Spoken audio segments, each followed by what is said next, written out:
नमस्कार मित्रों, मैं अंजलि कुमारी स्वागत करती हूँ आपके अपने चैनल साहित्य शिक्षा अंजलि में। आज मैं वर्ग 9 का जो है विषय संस्कृत पीयूषम, उसका पाठ 3 है यक्ष युधिष्ठिर संवाद, उसको पढ़ाऊंगी और कैसे संस्कृत पढ़ा जाता है उसको भी बताऊंगी, फिर उसका हिंदी अनुवाद बताऊंगी। तो चलिए चलते हैं पाठ की तरफ। तो पाठ से पहले जो यहाँ दिया गया है उसको पढ़ना सबसे पहले सीखते हैं। अयं पाठः व्यासचरित्रस्य महाभारतस्य वनपर्वणः अध्याय 813 संकलितः। महाभारत संस्कृत भाषायाः विशालतमो ग्रन्थः, लक्ष्य श्लोकात्मकः। अस्मिन् ग्रन्थे 18 पर्वाणि सन्ति, तेषु वनपर्वः अन्यतमम्। तत्र पाण्डवाः वने विचरन्ति ता एकदा ते एकं सरोवरे गताः। तस्य स्वामी यक्षः। ये सरोवरात् जलं पातुम् इच्छन्ति, तान् न स यक्षः प्रश्नान् कराति। उत्तरम् अदृत्वा ये जलं पिबन्ति ते मूर्छिता पतन्ति। सैव गतिः भीमस्य, अर्जुनस्य, नकुलस्य, सहदेवस्य च जाता। अन्ततः युधिष्ठिरः तत्र गतः। स एव यक्ष प्रश्नानां समुचितम् उत्तरं ददाति और प्रश्न तेरे सुनीति सदाचरस्य वर्णिति। अभी जो संस्कृत बताए हैं उसका हिंदी देखिए कि उसका हिंदी क्या होगा। यह पाठ कहाँ से लिया गया है? तो यह पाठ वेद व्यास रचित महाभारत के वन पर्व, और यह क्या है, अध्याय लिखा हुआ है, तो अध्याय 313 से लिया गया है। महाभारत संस्कृत भाषा का करीब 1 लाख श्लोकों वाला सबसे विशाल ग्रंथ है। यहाँ से भी प्रश्न निकलते हैं कि महाभारत सबसे विशाल ग्रंथ है और इसमें करीब 1 लाख श्लोक हैं। इस ग्रंथ में पर्वों की संख्या 18 है, उनमें वन पर्व सबसे अलग है। इसमें पांडवों के वनवास की कथा, वन पर्व है इसलिए पांडवों की वनवास की कथा इसमें है। एक बार वो एक सरोवर के पास गए। जब उन्होंने सरोवर से जल पीने की इच्छा की तो यक्ष ने उनसे प्रश्न पूछा तथा वह चेतावनी दी कि जो बिना उत्तर दिए हुए जल पीने का प्रयास करेगा वह मूर्छित होकर गिर जाएगा। सरोवर का मालिक जो था वह यक्ष था, तो ऐसा प्रस्ताव रखा उसने। भीम, अर्जुन, नकुल और सहदेव बिना उत्तर दिए जल पीने के प्रयास के कारण मूर्छित होकर गिर पड़े। यक्ष ने उन लोगों से भी प्रश्न पूछा लेकिन वो उत्तर नहीं दे पाए और मूर्छित होकर के गिर पड़े। अंततः वहां युधिष्ठिर आए, उन्होंने यक्ष के प्रश्नों का समुचित उत्तर दिया, इसीलिए इस चैप्टर का नाम है यक्ष युधिष्ठिर संवादः। यही प्रश्नोत्तर इस पाठ में संकलित है। इस प्रश्नोत्तर के माध्यम से नीति और सदाचार का वर्णन किया गया है। अब सरोवर के जो मालिक थे यक्ष, वो युधिष्ठिर से पहला प्रश्न पूछते हैं कि केन स्वीदावृतो लोका, केनस्मिन् प्रकाशते, केन त्यजति मित्राणि, केन स्वर्गं गच्छति। तो जो बड़े बड़े शब्द हैं उसका संधि विच्छेद देखते हैं। केन स्वीदावृतो लोका, केन स्वीत घनावृता और घन लोकः, केन स्वीना, केनस्वित घन ना, केन स्वीना होगा। तो अब शब्दार्थ की तरफ चलते हैं। जब शब्दार्थ जान जाएंगे तो अनुवाद बनाने में आसानी होगी। केनस्वित किससे, किस चीज से, किस कारण से, और आवृता का होगा हका नहीं ढका, आवृता का होगा ढका हुआ, आच्छन्ना। अब हिंदी अनुवाद देखते हैं कि केन स्वीदानुवृतो लोका केनस्मिन् प्रकाशते। यक्ष ने पूछा कि संसार किस चीज से ढका है और यह किस कारण से प्रकाशित नहीं होता है। और केन त्यजति मित्राणि, केन स्वर्गं न गच्छति। और फिर पूछते हैं यक्ष कि व्यक्ति मित्रों का त्याग किस कारण करता है और किस कारण स्वर्ग को नहीं जा पाता है। अब यक्ष ने प्रश्न पूछा था तो युधिष्ठिर ने बड़े सरल स्वभाव से उसका उत्तर दिया और कहा कि अज्ञाने नावृतो लोकस्तमसा न प्रकाशते, अलोभात त्यजति मित्राणि, संगात स्वर्ग न गच्छति। तो अब जो बड़ा बड़ा सा वर्ड है उसका संधि विच्छेद देखते हैं कि अज्ञाने नावृतो, इसको पढ़ना भी सीखिए आप लोग। अज्ञानेन घन आवृतः, अज्ञाने नावृतो होगा, और लोकस्तमसा, लोकः घन तमसा, लोकः घन तमसा होकर मिलकर के क्या बन जाएगा, लोकस्तमसा। अब जब संधि पीछे देख लिए तो शब्दार्थ की तरफ चलते हैं। तमसा, तमसा का अंधेरा के कारण, अंधेरा के कारण होगा शब्दार्थ इसका। और संगात, संग दोष से, आसक्ति से, आसक्ति के कारण। तो उन्होंने यक्ष के पहले प्रश्न का जो उत्तर दिया है, तो युधिष्ठिर बोलते हैं कि अज्ञाने नावृतो लोकस्तमसा न प्रकाशते।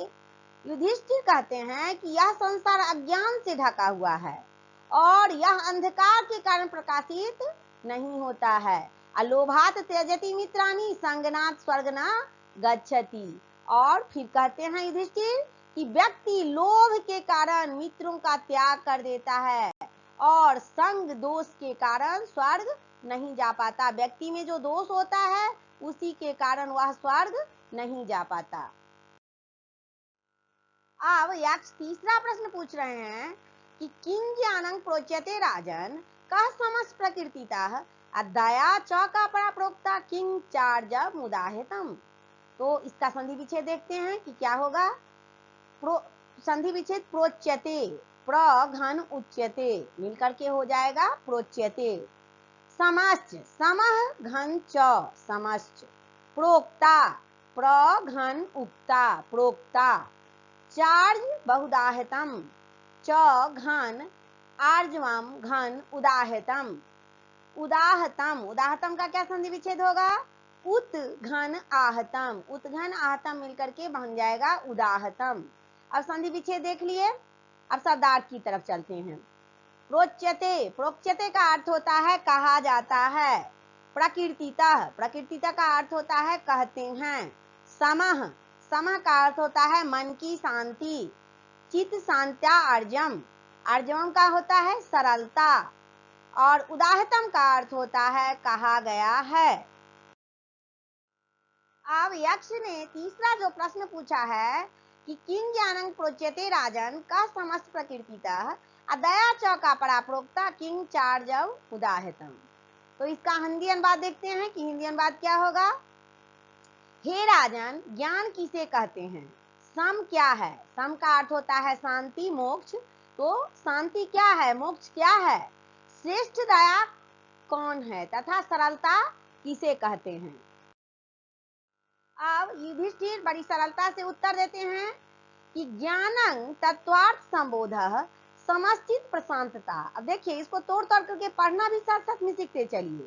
पहले पढ़ेंगे समश्चित और फिर पढ़ेंगे प्रशांतता। दया सर्व सुख ऐसित्व मार्जवंग, पहले पढ़ेंगे सर्व सुख ऐसित्व और फिर पढ़ेंगे मार्जवंग, सर्व सुख ऐसित्व मार्जवंग समचित्तता। तो अब बड़े बड़े जो शब्द हैं उसका संधि विच्छेद देखते हैं। तत्वार्थ संबोधः, तत्व घन अर्थ संबोधः। समश्चित्त प्रशांतता, सम घन चित्त प्रशांतता। सर्व सुख ऐसित्व आर्जवंग, सर्व सुख घन ऐसित्वम घन आर्जवंग। अब शब्दार्थ संधि विच्छेद हो गया, शब्दार्थ की तरफ चलते हैं। तत्वार्थ संबोध, परमात्मा के अर्थ का बोध। चित्त प्रशांतता, चित्त की विशालता, मन की उदारता को हम चित्त प्रशांतता कहते हैं। सर्व सुख, सबके सुख की, सर्व सुख का अर्थ होता है सबके सुख की। और ऐसित्वं का अर्थ होता है चाह इच्छा। समचित्तता, चित्त की समान स्थिति, अर्थात हर स्थिति में मन की स्थिति का समान बना रहना। अब युधिष्ठिर ने जो चौथा प्रश्न यक्ष किया था उसका जो जवाब दिए थे उसका संधि विच्छेद देख लिए, शब्दार्थ देख लिए। अब हिंदी अनुवाद देखते हैं कि उसका हिंदी अनुवाद क्या होगा। युधिष्ठिर ने कहा कि ज्ञानं तत्वार्थ संबोधः समश्चित प्रशांतता। तो इसका होगा परम अर्थ, अर्थात परमात्मा का बोध होना ही ज्ञान है। और दया सर्व सुख ऐसित्व मार्जवंग समचित्तता, चित्त की उदारता विशालता ही सम सबके सुख को चाहने ही दया है तथा चित्त की समस्थिति ही सरलता है, ऐसा युधिष्ठिर ने कहा। अब कि चौथे प्रश्न का या किसी भी प्रश्न का आपको कहा जाए कि व्याख्या करने के लिए, तो व्याख्या में क्या होता है, आप बढ़ा चढ़ा के थोड़ा सा कह दीजिएगा यह श्लोक कहाँ से लिया गया है और फिर हिंदी अनुवाद को इसमें सम्मिलित कर दीजिएगा तो व्याख्या हो जाएगा। इसका व्याख्या देखते हैं। ये जो श्लोक है, इस श्लोक के माध्यम से ग्रंथकार ज्ञान, सम, दया तथा सरलता को परिभाषित करते हैं। ईश्वर का वास्तविक बोध ही ज्ञान है। मन की उदारता यानी विस्तीर्णता ही सम है। सबके सुख की कामना रखना ही दया है। सुख तथा दुख, जीवन तथा मरण, उत्थान तथा पतन, यानी द्वंद्व में चित्त में भी क्षोभ नहीं होता। चित्त का एक समान रहना ही सरलता है। अब 5वां प्रश्न यक्ष पूछ रहे हैं, यक्षा कह शत्रु दुर्जय पुंसा कस्य व्याधिर्नंत कह को वा स्यात् पुरुषः साधुर साधु पुरुषस्य कह। अब इसका संधि विच्छेद देखते हैं कि शत्रु दुर्जय, शत्रु घन दुर्जय, कश्च, कश्च का क्या होगा संधि विच्छेद, कह घन चा, व्याधि अनंत कह का क्या होगा, व्याधि घन अनंत कह, साधुर साधु, साधु घन असाधु। अब पुरुषस्य का क्या होगा, पुरुषः घन च, पुरुषः घन च मिलकर के क्या बन जाएगा, पुरुषस्य। अब शब्दार्थ देखते हैं कि दुर्जय, जीतने में बहुत कठिन, जो जीतने में बहुत कठिन हो उसको हम दुर्जय कहेंगे। व्याधि, व्याधि का क्या होगा, रोग। अनंत कह, अनंत समाप्त होने वाला, जो समाप्त न हो उसे कहेंगे अनंत कह।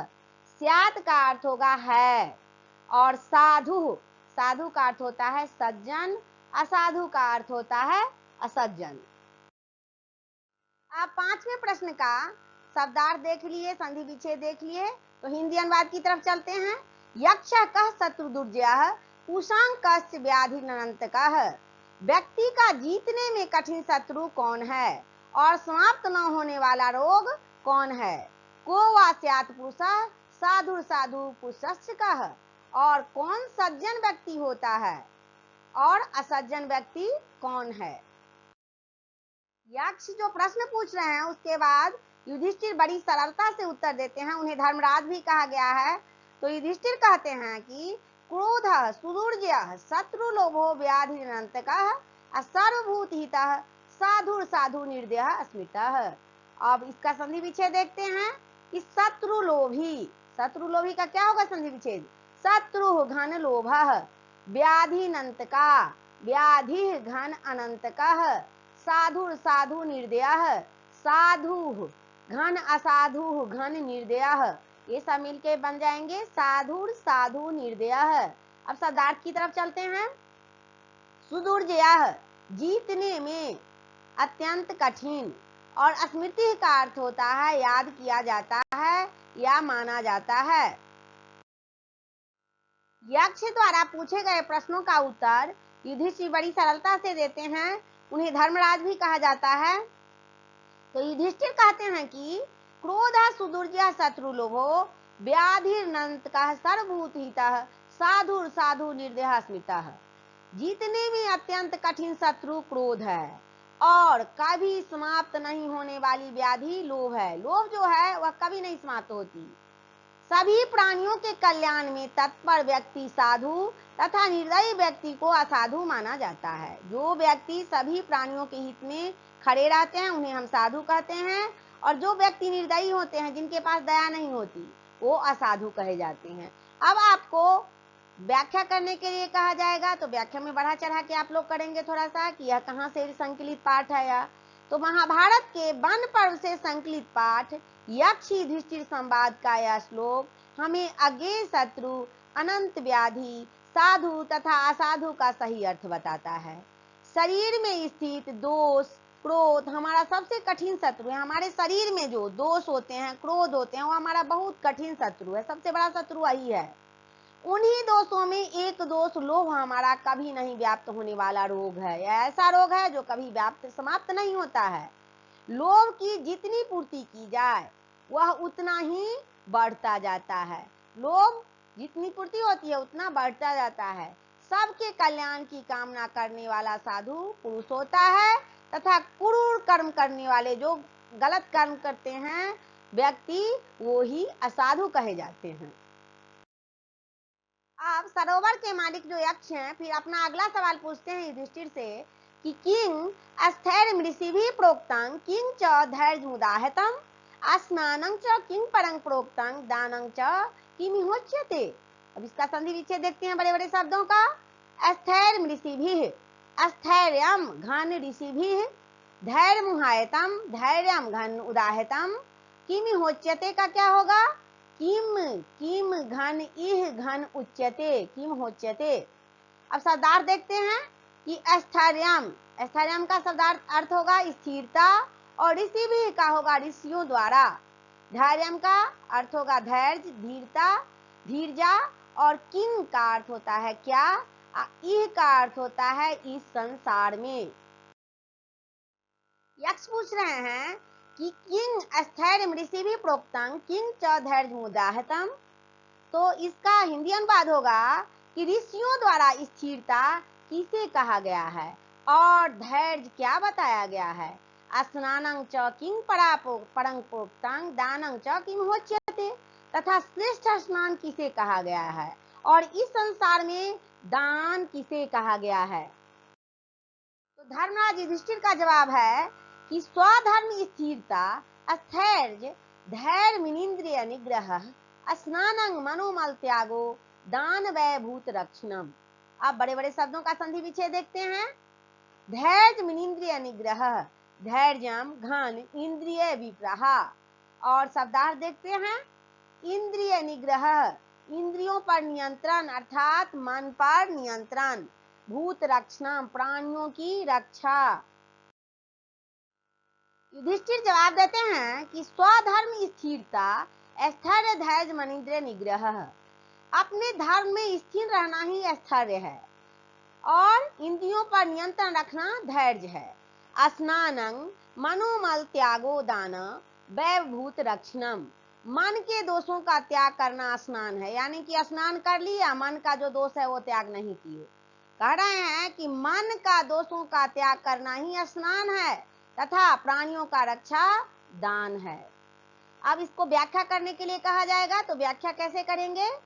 यह जो है श्लोक, यह महाभारत के वन पर्व से संकलित यक्ष युधिष्ठिर संवाद का श्लोक स्पष्ट करता है कि अपने द्वारा अपनाए गए धर्म अर्थात कर्म में स्थिर रहना चाहिए, यही स्थिरता है। इंद्रियों के भस्मीभूत में अनीतिपूर्ण कार्यों को नहीं करना चाहिए। इंद्रिय अगर कहे कि अनीतिपूर्ण कार्य करो, चोरी करो, बेईमानी करो, तो नहीं करना चाहिए। वास्तविक धैर्य इंद्रियों पर लगाम लगाना ही है। मन के मुख्य 6 दोषों के त्याग के लिए सतत प्रयास करना चाहिए और वास्तविक स्नान यही है कि तथा प्राणियों की रक्षा करना चाहिए।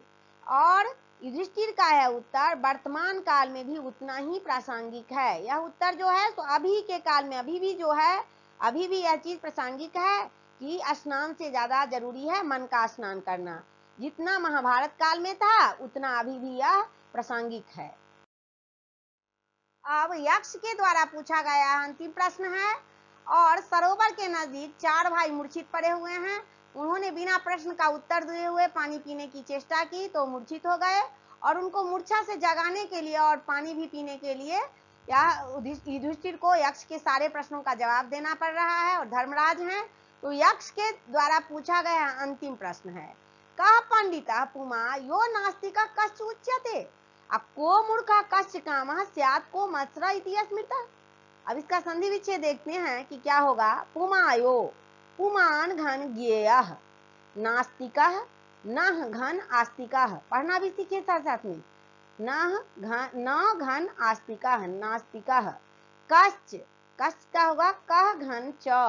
अब शब्दार्थ देखते हैं। पुमान, पुमान का क्या होता है, पुरुष, व्यक्ति, ज्ञेयः जाना जाता है, नास्तिका अनिश्वरवादी, ईश्वर तथा वेद को नहीं मानने वाला, जो ईश्वर को नहीं मानता कहते हैं कि फलाना नास्तिक है, अमुक व्यक्ति नास्तिक है, ईश्वर को नहीं मानता है।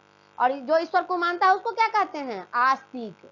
तो ईश्वर को नहीं मानने वाले को नास्तिक कहते हैं, अनिश्वरवादी कहते हैं। कामः, कामः का अर्थ होता है इच्छा, वासना। मत्सर, ईर्ष्या, द्वेष, किसी के प्रति ईर्ष्या नहीं रखनी चाहिए, द्वेष भावना नहीं रखनी चाहिए। इति, इति का अर्थ होता है ऐसा, और अस्मिता का अर्थ होता है याद किया। तो यक्ष के द्वारा जो अंतिम प्रश्न पूछा गया है उसका हिंदी अनुवाद देखते हैं। संधि विच्छेद देख लिए, शब्दार्थ देख लिए, अब हिंदी अनुवाद देखते हैं।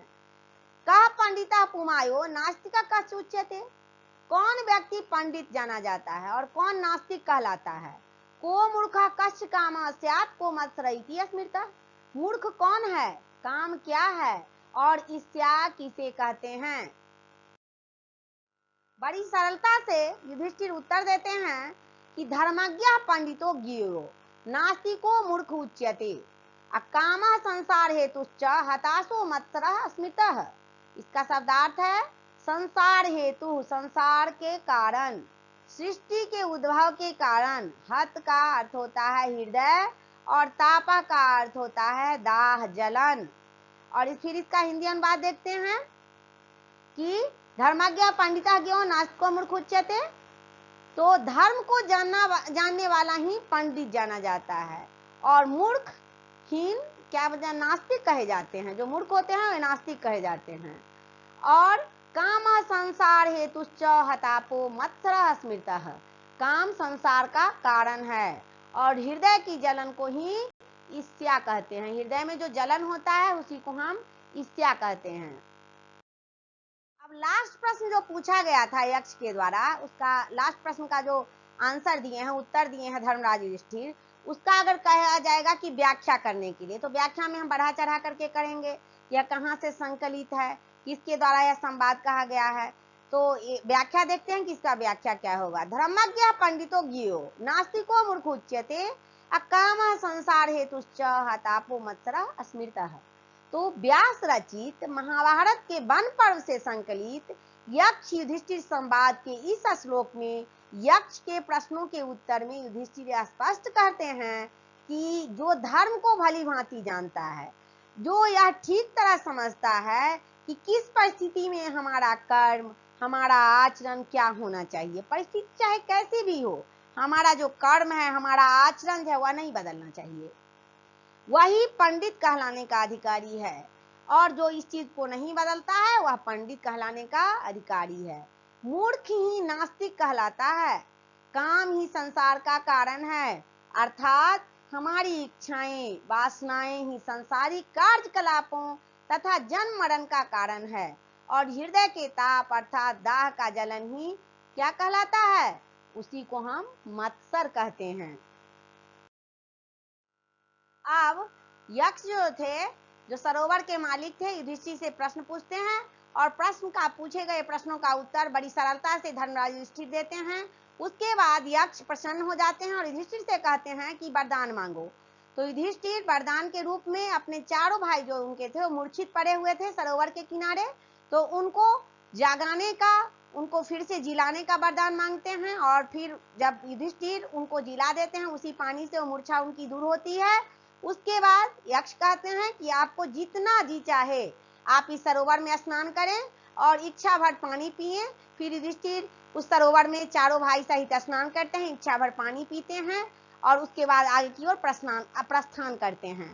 तो आप लोगों को यक्ष युधिष्ठिर संवाद जो था, इस चैप्टर को मैंने पढ़ा दिया। इस चैप्टर से बहुत कुछ सीखने को मिला कि कैसा कर्म करना चाहिए, मोक्ष क्या है, ज्ञान क्या है, दान क्या है, ढेर सारी बातों को सीखने को मिला।